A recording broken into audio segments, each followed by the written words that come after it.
Bienvenue dans cette vidéo. Aujourd'hui, je partage avec toi qu'est-ce que le yoga intégral dans la tradition de culture yoga.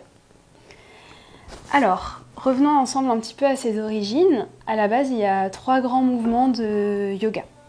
Le premier grand mouvement, c'est le Tantra Yoga, basé sur l'expérience vive des praticiens ou des cheminements spirituels. Ça veut dire qu'ils vont vivre un éveil et ils vont tout de suite le traduire en sagesse. Évidemment, c'est très inspirant. Voilà, il y a un contact avec les mondes subtils et avec son essence qui s'établit. Donc à partir de là, il y a 2 grands mouvements qui émergent. Un mouvement qui va structurer une méthodologie qui est plus proche du mouvement du Hatha Yoga Pradipika et un contre-mouvement qui va être le yoga intégral qui propose en fait aux cheminants spirituels de faire des synthèses et des fusions à l'intérieur d'eux-mêmes en fonction de la diversité de leurs pratiques holistiques. Et ainsi, ils vont pouvoir en fait ouvrir des chemins, créer des méthodes, autant de voies qui vont inspirer les futurs cheminants spirituels.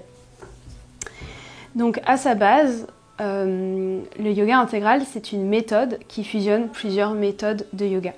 Maintenant, on va parler du yoga intégral qui est enseigné plutôt dans l'école. Ce yoga, il a été transmis par un maître initié qui s'appelle Swami Asuri Kapila. Ce maître, en fait, il a fusionné les enseignements de Swami Sivananda, Aurobindo et Ramana Maharshi, son maître de sagesse. Ce maître, il immigre en Amérique du Sud assez jeune, il rencontre la sagesse autochtone. Il est profondément touché par cette approche et il va décider de prendre la série de base en fait de Swami Sivananda qu'il va morceler. C'était un grand technicien et il a décidé en fait de contribuer au yoga en enrichissant son vocabulaire. Donc il va prendre une asanas de base qu'il va morceler de manière à produire des postures de buste, des postures d'épaules, des postures de bras, des postures de cou, des postures de visage, des postures de mains, des postures de doigts, des postures de jambes et des postures de pieds. La base de cette méthode, c'est un chemin de déstructuration. Ce maître, en fait, il propose de fondre progressivement à ces différents comportements en déstructurant le corps par le mouvement, de manière à ce que les praticiens puissent rencontrer leur intimité, comprendre en fait comment ils se sont structurés, puis petit à petit se laisser couler tranquillement vers leur essence, vers leur propre source. Dans ce yoga, ce qui est différent par rapport au Hatha Yoga, c'est qu'on ne va pas chercher un objectif à l'extérieur. Au contraire, on va chercher un non-objectif, une abstraction. Ça veut dire qu'on avance vers la non-forme. Et sur ce chemin, en fait, on va finalement rencontrer notre forme, qu'on va petit à petit déstructurer, jusqu'à totalement purifier notre contact avec le présent et voir quelle forme on a dans ce moment présent. Donc, la méthode en soi, elle est très créative par rapport à l'ensemble des méthodes proposées actuellement, notamment en France, qui est le pays où je me trouve. Donc, cette méthode, elle est composée de postures de buste, de postures de jambes, ce que je vous évoquais un petit peu plus tôt. Mais elle va aussi amener aux postures classiques d'alignement et aux torsions traditionnelles des nouveaux éléments issus du yoga thérapeutique. Elle va amener la latéralité et l'asymétrie. Et ça va permettre petit à petit de s'éveiller à l'énergie subtile et d'opérer une canalisation de cette énergie vers les différents ponts ou portes psychiques qui nous constituent. Quand j'évoque des ponts ou des portes psychiques, je fais référence à nos différents corps, à nos différents fourreaux, au point marma, au chakra, à tous ces espaces en fait de transition de l'énergie subtile. Voilà. Donc, à partir de là, dans cette méthode, on a aussi le système des contre-postures. C'est un système de contre-postures très abouti qui est basé sur 7 systèmes. À cela s'ajoutent les postures compensatoires, les postures substitutives et les postures alternatives. La base de cette méthode, c'est d'explorer la posture en tant qu'archétype de la conscience. Ça veut dire qu'on estime qu'une posture, elle catalyse une forme d'intelligence, et comme tout dans la vie est dualité ou binaire, eh bien, chaque posture a une contre-posture.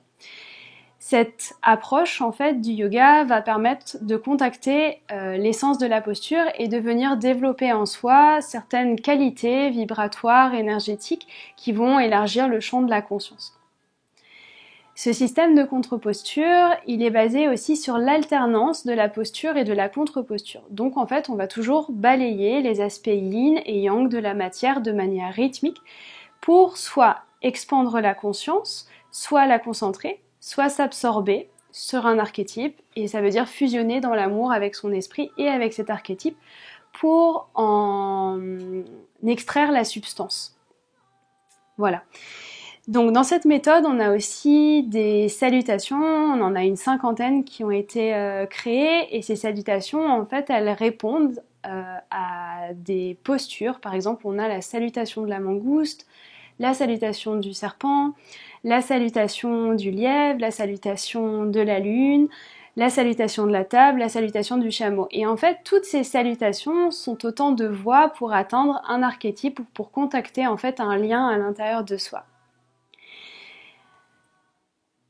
Les forces de cette méthode, c'est qu'elles obligent son professeur à être profondément créatif et profondément intuitif. Il y a tellement de possibles, c'est un petit peu le banquet de Shiva, que le professeur va être obligé de puiser dans son expérience vive et dans sa pratique l'inspiration pour créer un propos à sa classe et guider ses élèves sur un cheminement ou l'exploration d'un archétype qui peut être par exemple l'épaule, ou qui peut être un chakra, ou qui peut être simplement un questionnement, la pensée, la respiration, il y a plein de propos possibles en soi. Donc pourquoi on pratique ce yoga ? Ce yoga, on le pratique pour aller à la rencontre de soi-même.